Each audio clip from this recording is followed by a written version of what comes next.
ಗಣರಾಜ್ಯೋತ್ಸವವನ್ನು ರಾಜ್ಯಾದ್ಯಂತ ಆಚರಿಸಲಾಗ್ತಾ ಇದೆ. ಅದರಲ್ಲೂ ಕೂಡ ಪ್ರತಿ ಜಿಲ್ಲೆಗಳಲ್ಲಿ ಆಯಾ ಜಿಲ್ಲಾ ಉಸ್ತುವಾರಿ ಸಚಿವರುಗಳು ಗಣರಾಜ್ಯೋತ್ಸವಕ್ಕೆ ಹಾಜರಿದ್ದು ಗೌರವ ವಂದನೆಯನ್ನು ಸ್ವೀಕರಿಸಿ ಧ್ವಜಾರೋಹಣವನ್ನು ಮಾಡಿದ್ದಾರೆ. ಅದರಲ್ಲೂ ಧಾರವಾಡದಲ್ಲಿ ಉಸ್ತುವಾರಿ ಸಚಿವ ಕಾರ್ಮಿಕ ಸಚಿವ ಲಾಡ್ ಅವರು ಸಂತೋಷ್ ಲಾಡ್ ಇಲ್ಲಿ ಡೋಲನ್ನು ಬಾರಿಸುವ ಮುಖಾಂತರ ಅಲ್ಲಿ ಹಾಡುಗಾರರಿಗೆ ಸಾಥ್ ಕೊಟ್ಟಿದ್ದಾರೆ.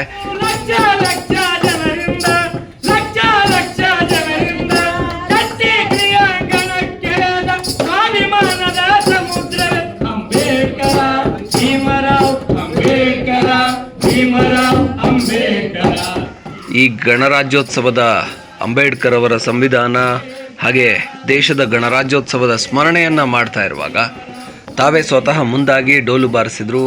ಹಾಗೆ ಎಲ್ಲರಿಗೂ ಕೂಡ ಸನ್ಮಾನವನ್ನು ಕೂಡ ಸಾಧಕರಿಗೆ ಸನ್ಮಾನವನ್ನು ಮಾಡುವಂಥ ಕೆಲಸವನ್ನು ಕೂಡ ಮಾಡಿದರು.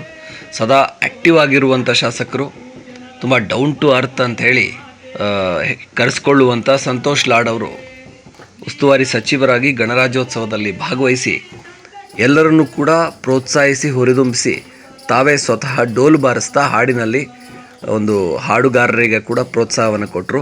ಹಾಗಾಗಿ ಈ ಬಾರಿಯ ಧಾರವಾಡದ ಗಣರಾಜ್ಯೋತ್ಸವ ಸಂತೋಷ್ ಲಾಡ್ ಅವರ ಈ ಒಂದು ಡೋಲು ಬಾರಿಸುವಿಕೆಯಿಂದ ಸಾಕಷ್ಟು ಇಂಟ್ರೆಸ್ಟಿಂಗ್ ಅನ್ನಿಸ್ತು.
ಭೀಮರಾವ್